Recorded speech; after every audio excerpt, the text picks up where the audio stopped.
¿Qué ocurre con el tema Ripoll? Es el presidente de la Diputación de Alicante, no estaba implicado en nada de Gürtel y hoy pues resulta que veíamos toda la historia de era detenido, luego puesto en libertad y empezaba todo el run-run. Albert, que te había cortado. Decía que es preocupante o son preocupantes dos cosas. Primero, el show y la publicidad que se está dando este tipo de detenciones cuando tienen carácter político, pero sobre todo la coordinación o sincronización con instrumentos del Estado de Derecho, como es la policía o hablamos antes de la Fiscalía, que también es criticable que se utilice la policía, pero es que los gobiernos también están utilizando las fiscalías, como estamos viendo, ¿no? Todos, por cierto. O sea, ahora lo está haciendo el PSOE y ojalá, si el PP tuviera que llegar, hiciera lo contrario de lo que ha hecho, pero es que la realidad es que todos instrumentan o intentan hacerlo, unos con mayor suerte que otros, unos con personajes como Rubalcaba, que tienen esa sincronización, esa capacidad de sincronizar, aunque a algunos les parezca mentira, pero son muchas casualidades seguidas. Y pero yo creo no que lo que... distante, el PSOE, no hay problema que diga, porque nunca ponen de ejemplo el PP, todos dicen, todos los partidos hacen lo mismo, pero todos los ejemplos que el PSOE y no pasa nada. No me has escuchado, ¿no? No pasa nada. He dicho que el PP tiene que hacer lo mismo, he dicho todos, lo he repetido y además lo he dicho con énfasis, bueno, todos. El PP también cuando tenía la Fiscalía, pues también hacía de las suyas y cuando llegue habrá que ver si lo cambia, como con las autonomías y muchos otros temas que hemos hablado, que también tendrá que hacer las cosas sea el PSOE o el PP. Yo no, en ese sentido no lo digo porque sea el PSOE o el PP, pero lo preocupante es la utilización de policía o fiscalía en favor de un gobierno de forma sincronizada con los medios de comunicación, lo que hablamos antes, que te llegue la alerta, que se haga de esto un show, que prime más lo mediático, lo estamos viendo aquí, no sabemos qué ha pasado. Es decir, nos estamos guiando más por las alertas, por las noticias, por los teletipos, que propiamente por lo que sabemos del juez. Y yo creo, sinceramente, con la información que hay, que si no tenemos información más veraz es porque no hay juez en todo esto. Es lo que se deduce. Porque con un juez y un auto lo tendríamos todo muy claro. Vamos con la pregunta que nos hace Alberto sobre el tema del aborto y ese aviso de incumplimiento por parte de Murcia y de Navarra. La ley hay que cumplirla y no tiene ninguna base ni el señor Valcárcel ni el gobierno de Navarra para decir que no hay motivos para acatar la ley. Sí, yo totalmente de acuerdo con esto último que decía Pedro, es decir, las leyes están para cumplirlas y precisamente hablando antes de PP y PSOE, pues mira, ahora le pedimos al PP, o algunos le pedimos, que recurra si quiere al Constitucional, que utilice los instrumentos del Estado de Derecho para cambiar las leyes, que si le toca gobernar en su programa diga lo que quiera decir, pero que respete las leyes, que no puede ser un reino de taifas España. Y volviendo al reino de taifas, a mí me hubiera gustado también ver si con lo contundente que ha salido Viviana Ido para decir que se tomarán todas las medidas para que se aplique la ley, me gustaría ver a Zapatero o a la señora Chacón decir que se tomarán todas las medidas para que se cumpla la sentencia del Estatuto. Ha salido diciendo lo contrario. Tomaré todas las medidas para que ni siquiera estas... Porque lo que hemos escuchado hasta la fecha exactamente es que el señor Zapatero y el señor Montilla dicen que van a burlar y van a esquivar la fórmula de que no se cumpla la sentencia. Es decir, para algunos temas aquí nadie llama la atención a nadie, aquí nadie dice cumplir las leyes. Para otros salimos a la primera. Al margen del debate de fondo sobre el aborto, que no es sencillo y es difícil abordar en 30 segundos, yo creo que lo que hay que hacer es cumplir la ley. El PP debe dar ejemplo, como partido de oposición y demócrata, de que cumple las leyes y a partir de aquí que tome las medidas oportunas. Yo, por tanto, creo que hay que cumplir, pero en todo. Porque claro, luego hay manifestaciones el sábado que viene, una manifestación para ir en contra de una sentencia judicial con presidentes de comunidad autónoma al frente y otros dicen que no cumplen la ley. Al final esto es un reino de taifas. Siempre hemos dicho que los ingresos del Estado es bueno presentarlos al mismo tiempo que los gastos del Estado. Diría porque no se le habría dicho bastantes veces lo de que no salen las cuentas, que no salen las cuentas, que nos veremos con más impuestos. Bueno, para empezar se lo decían desde sus propios departamentos internos.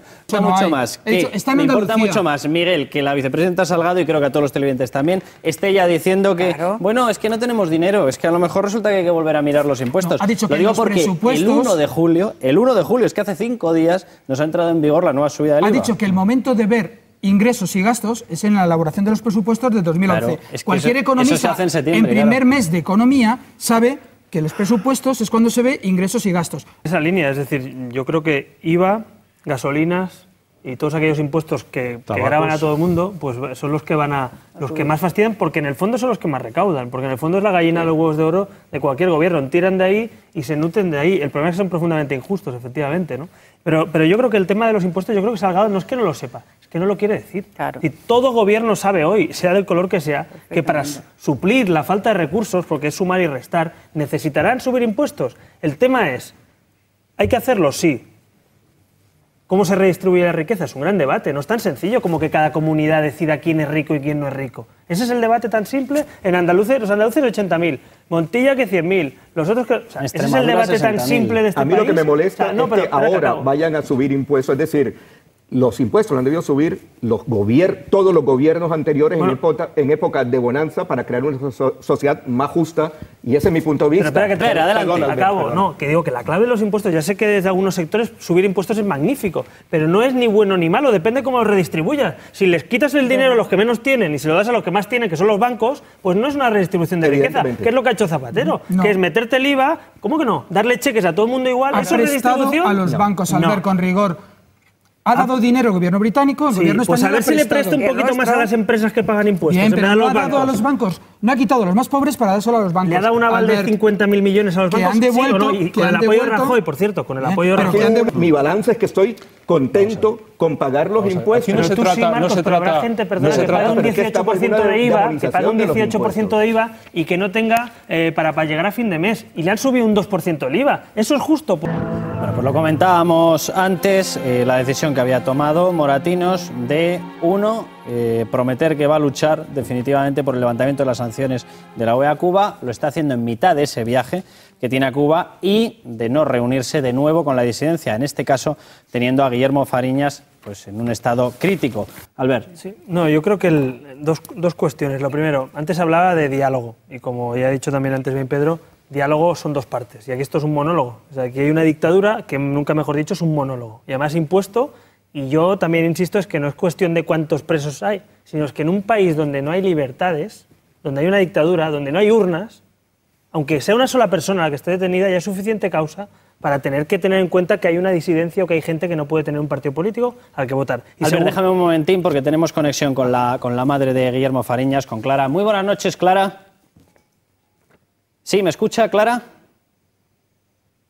No conseguimos ahora, en un momento. Vamos a ver, Clara. Bueno, en un momento intentamos otra vez la conexión, perdóname, Albert. No, por tanto, yo creo que sí que tiene que haber diálogo con el gobierno. Si realmente se quiere una transición, que es lo que parece que apunta esta dirección, tiene que haber diálogo con la otra parte para que haya transición, sino lo que es continuidad de un régimen que está funcionando como un régimen dictatorial. Y segundo, el tema del comportamiento de España a nivel internacional. Efectivamente, yo estoy de acuerdo que no solo tiene que ser con Cuba, tiene que ser con muchos más países. Y no solo hay que mirar a Cuba, pero claro, hay que tener una estrategia política. Y nosotros de política internacional vamos dando bandazos, según quien gobierne, según los amigos o los conocidos que tengan el ministro de Exteriores de turno, y no me parece serio. Me parece que España, como Inglaterra, como Estados Unidos, como Alemania, como Francia, se les conoce. Todo el mundo sabe lo que piensan internacionalmente. España va dando bandazos, y yo creo que eso no debería depender ya del color político de quien gobierna, efectivamente. ¿Estás seguro de que todo el mundo sabe lo que piensa Estados Unidos, que han cambiado, que anteriores terroristas se han vuelto grandes amigos? ¿Tú crees que de verdad que hay una coherencia en general en la política exterior mundial? Tú sabes lo que piensa Estados Unidos, ¿no? De Israel, lo sabes, ¿verdad? Sí. Sabemos lo que piensa España, depende de quién gobierne. ¿Sabes lo que piensa Estados Unidos de Cuba? Sí, lo sabes, ¿no? Pues lo que piensa España depende del color del gobierno. Me estoy refiriendo a posiciones geopolíticas y geoestratégicas. ¿Sabes lo que piensa Inglaterra de la alianza con Estados Unidos? Sí, ¿no? Gobierne quien gobierne. Nosotros no, depende de quién gobierne. Yo sé lo que piensa. Me estoy refiriendo a eso. ¿Podemos volver a Cuba, por favor? Sí, volvedme, por favor, al asunto Fariñas y a la visita de Moratinos. Algunos parece que las dictaduras las juzgan en función de la ideología. Y las dictaduras no tienen ideología, señores. Pero es que nuestra responsabilidad... Isabel, ¿has hecho algún matiz con la China? Vamos a ver, yo lo que he dicho... mucho consuelo. Oye, no, déjame que conteste. Isabel, adelante. Lo que he dicho o he intentado decir es que nuestra responsabilidad y nuestra proximidad hacia Cuba no tiene nada que ver con la que tenemos hacia China. O sea, nosotros no tenemos ninguna capacidad para... No, pero nosotros no tenemos... No, ¿cuál es la porque Cuba no es... Porque China no ha sido una colonia española durante 300 años. Pero nuestra responsabilidad hacia el pueblo de Cuba es muy superior. Yo no sé si tú has ido a Cuba, yo he ido muchas veces. Bueno, pues yo he ido muchas veces. Y cuando tú vas a Cuba y hablas con la gente y dices que eres español, se establece una hermandad inmediata. Tiene toda la razón. Es decir, si es que no solamente por la trayectoria histórica, nuestra vinculación histórica con Cuba, es que la propia Unión Europea ha delegado en España esa política. Pero ellos sí respaldan un acercamiento a Castro. Dos cuestiones. Yo creo que precisamente en contra de lo que dice Marcos, se trata de eficacia, y precisamente por la eficacia, el reunirse con los disidentes es simbólico, es importante, es un gesto, y en diplomacia los gestos son importantes. Reunirse con el gobierno, que yo entiendo que lo tenga que hacer un gobierno, reunirse con otro, yo desde luego sería más drástico, quizá no podría estar en su puesto. Pero a la vez hay que reunirse con los disidentes para dar la imagen de que España es un país democrático, que no olvida que el pueblo cubano tiene que ser libre y que no olvida que hay gente que no puede tener un partido político. En todos los países donde van, en todos. Ir a Arabia Saudí y ver con la disidencia. Y dale, que Cuba no es cualquier país para España, Marco, que no lo es. Con la política esa. Albert, concluya. Sí, en todos, yo lo he dicho, en China también, sí, en todos. Ya sé que es difícil, pero si todos los gobiernos democráticos europeos y Estados Unidos tuvieran la fuerza y la voluntad de hacer los mismos tratados que hacen para vender armas, si tuvieran la misma fuerza lo conseguiríamos. Perdón, acabo. Último punto. Y luego el tema español, que no se ha hablado, y Isabel lo mencionó antes también. En España hay cubanos, en España hay disidentes, yo me he reunido con ellos, nos hemos manifestado en la puerta de la embajada y el consulado, por cierto, que nos cosieron a palos en Barcelona, precisamente por manifestarnos contra lo que pasó con Zapata.